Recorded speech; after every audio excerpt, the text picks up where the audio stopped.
You know that when I do my writings and when I produce these very primitive videos, I speak exclusively from personal experience. I don't try to be anyone that I'm not. I don't emulate anyone. I don't pretend to be someone that I'm not. And I don't pretend to be a teacher.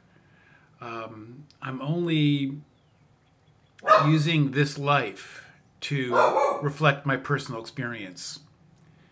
And I'm going to close the door because I don't want to hear my dog barking.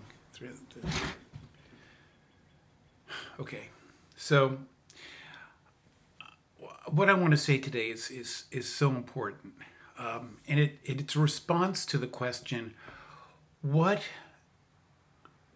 drives us? What force is within our being that sort of forces us and pushes us to want to be someone that we're not? And this works on several levels. So the question is, what pushes us to be someone that we are not?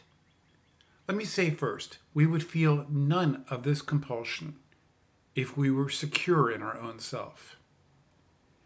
But we can't be secure in our own self because we don't know who we are.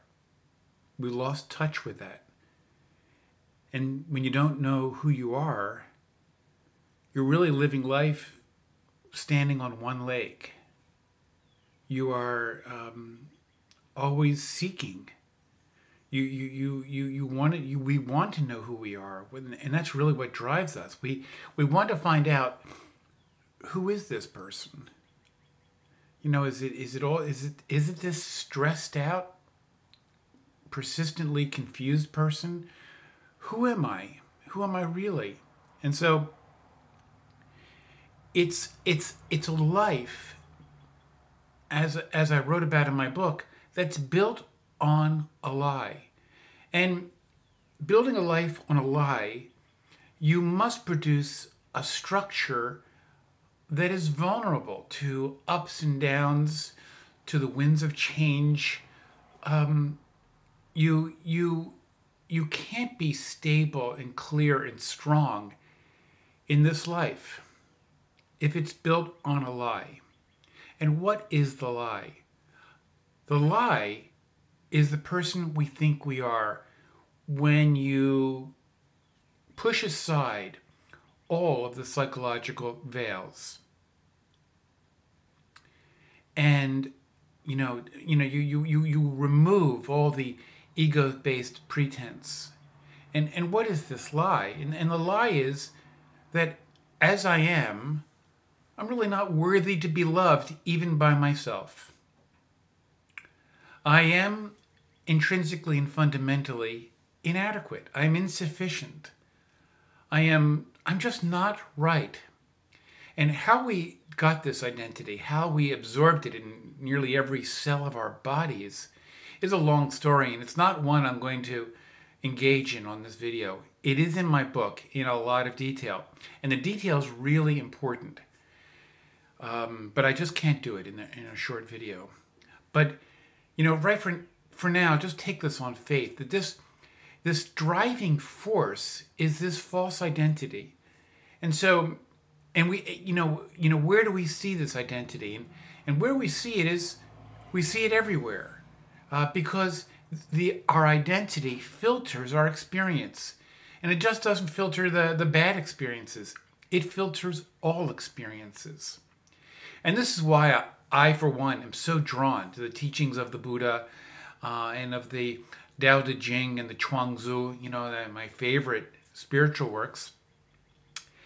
And I really feel that the challenge of this life is to overcome, or to see through, or to somehow dissolve this lie. And that's why I wrote my book. And the only way to do that is to see the lie and know that it's not you. So, see it. see this burden of self that we carry around on our shoulders. See it in the drive to be someone that we're not, because that drive to be someone we're not is in a certain way of speaking very healthy, because down deep we know we are not this lie. And that too is explained in my book, Liberation from the Lie. And I didn't really make this video to promote my book. It's just that the book has a lot of depth to it, which I simply can't put in a video. So on one level, and you can see this very clearly, we know it's a lie. And that too drives this constant seeking. So for the remainder of this video, I've done a lot of videos about the lie, and you know, please read the book. It is free on the internet if you want to read it online. So this is not exactly a sales pitch. I'm very sensitive to that accusation, as you can see. What are we? Well, we're not this veil of knowing that's filtered by the identity. So when we return to the true self, we disengage from this veil of knowing what we think the world is and who we are in it. We disengage. We stop believing the chorus of thoughts that go through our head. And, you know, there's sort of a Zen story that, you know, it goes something like this. It's kind of like a Zen koan, that before this moment, I have never said a single word. And, you know, what does that koan mean? Before this moment, I have never said a single word. It's that only now is real. So if only now is real, then the challenge of living is simply to allow this moment, even with the filters and the false identities and the seeking, to allow it to be as it must be. And that's what awakening is. It's this persistent or perpetual allowance of the unfolding of this now. And the more free we can believe in this, the more free we can be in this moment, free of the fist-like contraction on this moment based on our thoughts and our feelings, our false sense of self, the more we can be. And ideally, when you're sort of following this scenario, the false self also unfolds in this moment. And seeing that is really the most important thing we can do. And so what does the false self do? Remember the Zen koan, before this moment I never said a single word. Is the false self brings up all these memories, all these ways of knowing the world. So for example, if you're simply doing the daily task of making the bed or washing the dishes, that's the very first time you've done it. And if you think of it, oh, I got it to chore, I have to do it again, and it's so boring and horrible, and that is the false self playing out in your life. And that's how it creates suffering. This moment is actually very fresh and very alive. And what kills it, excuse me, what kills it is this flowing of the false self into it. And so we see that. We see this, oh, it's such a chore to make the bed, and such a chore to wash dishes, and just such a chore to even be alive and to go through the motions. We see the false self. And in that seeing, we are actually free of it.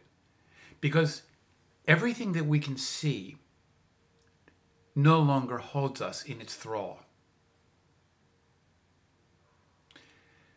So, this is really all about seeing. And seeing is liberation. We see the truth of this very moment. We don't necessarily carry it on to the next moment, because the next moment is free as well. But there's something about discerning wisdom that knows when to carry it over and knows when not to. It doesn't make a rule out of it. It's something that emerges naturally from discerning wisdom. So, once again, I've made a very long video, and I hope I've kept your interest. Once again, I do these consultations. If they're too expensive for you, we can discuss something that we can both live with. I guarantee you, we will come to an agreement, because the personal connection and dealing with the specific aspects of your life are very important to get this clicking. And the only purpose of the consultations is to get the process clicking in you. Get it started, because then you won't need me. And so, as always, thank you so much for watching. I'm deeply grateful, and I hope you enjoyed this video. Bye-bye.